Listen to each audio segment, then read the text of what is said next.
Okay, people, pour your wine, phones down, pay attention. Season 1, episode 2. Here we go. Woo! Thank you very much, Brad. Brad. I brought something for you because Jody doesn't like wine. What?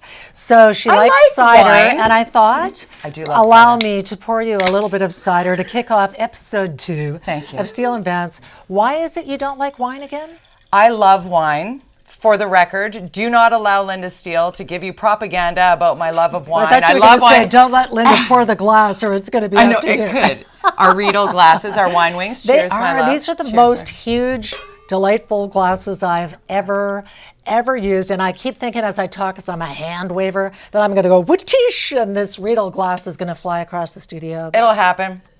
But that's what we do on this show. What happens, happens. But thank you for the cider. I appreciate it. The story on the wine is it gives me insomnia. It was about, I'm going to say 9 years ago, after I had my son, something changed. And I would get to sleep, and then I couldn't stay asleep. I would wake up and I'd Jody, be up for the that's rest called of the day. age. Seriously, it is. A little bit harder to sleep. A little bit harder to sleep, but I have a lot of particularly women, and I did check with my doctor. You should check with your doctor on these things. I checked with my doctor and he said, you know what? It happens to some people, and I try it, even wine, if I'm having a girl's lunch or a guy's lunch, doesn't matter which. If I'm having a little wine at lunch, still same effect. It's not a lot of wine or a little wine, it's any wine. So Really? cider I it have is. no Thank you, my problems love. with that at all. And it's a good thing because we got a lot of wine given to us as gifts. Well, I'll just have a little wine for you. Okay, and your chips. These chips, we said, okay, what is the perfect show? It's going to have a glass of wine. We're going to talk about cool things. We're going to eat chips. And so the ones we picked today are what? Spicy dill pickle. Oh, my goodness. Spicy dill pickle 1. This went crazy on our. Not sure if This you're is very following loud, us. too. I'm sorry. Oh, keep going. We like that.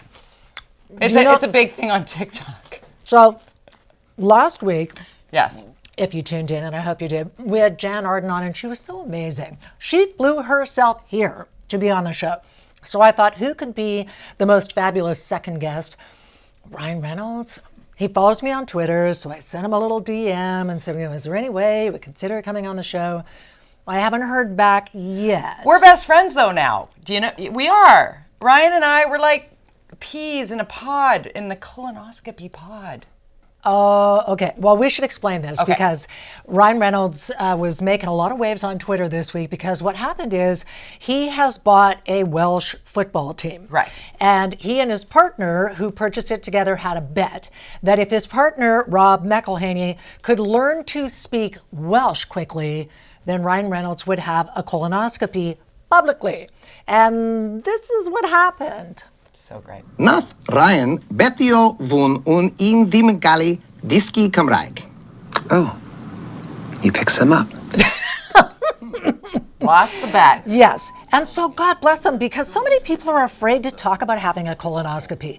Something about having, something going What was in that? another region. What was that there?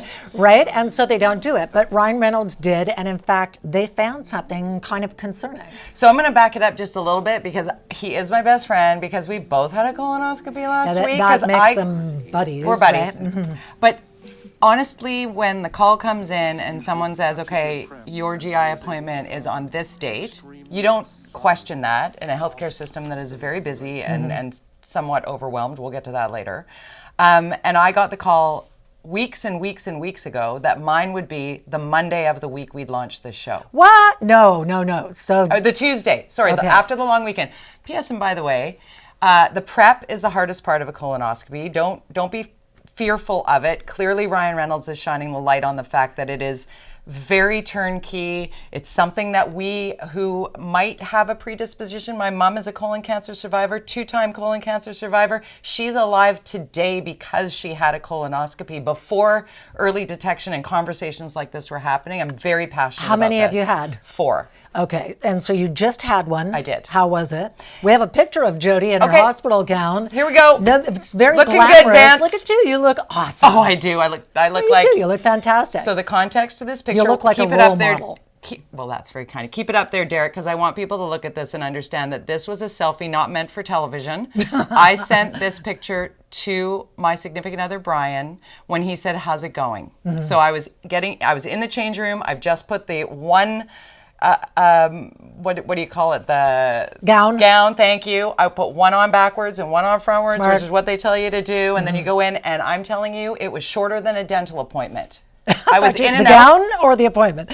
Well, no, the appointment. Right, yeah. That's a good point. You're so funny.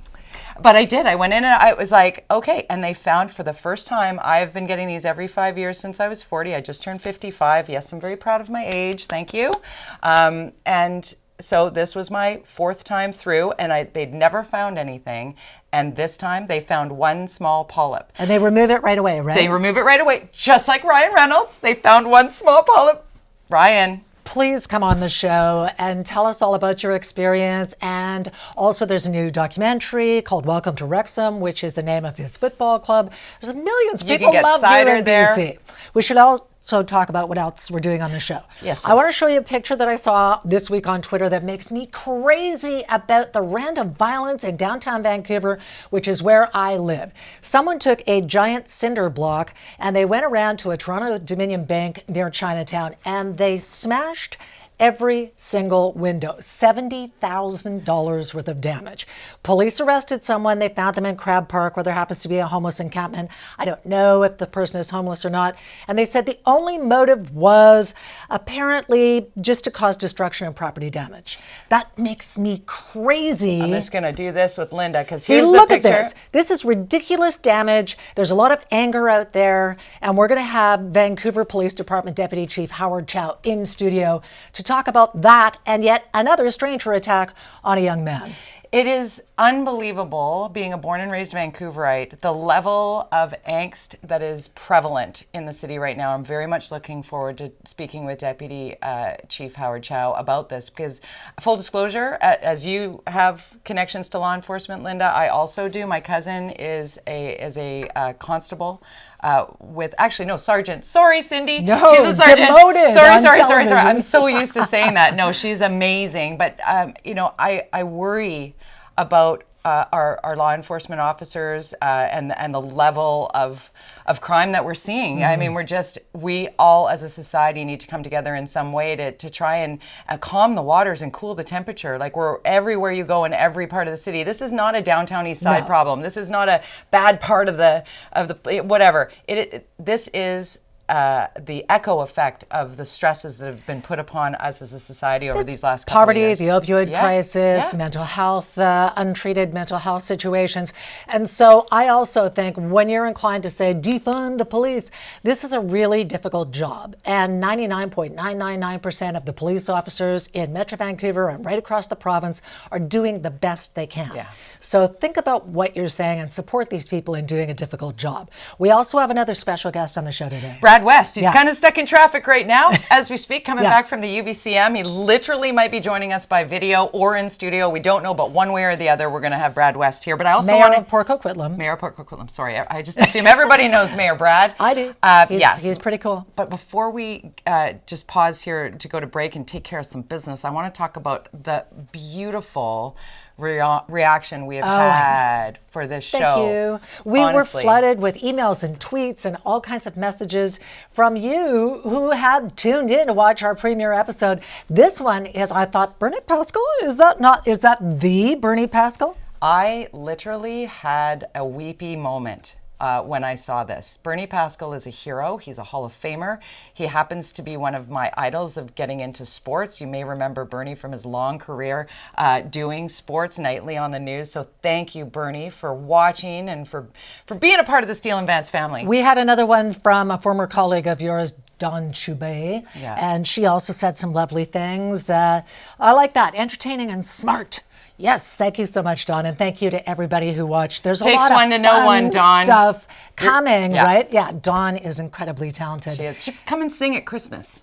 Not me, because I can't sing. She can. Should come. Yeah, and that's sing. what I mean. Dawn, right? come sing at Christmas. Okay. Well, there's an open invitation, and she probably will, and we'll pour her lots of wine, but still head on Steele and Vance. No contest. Nearly 40 BC mayors are re-elected by default because no one else has stepped up to challenge them. What does that actually say about the state of politics in this province? It's a tough gig. We'll get into it with Mayor Brad West from POCO next.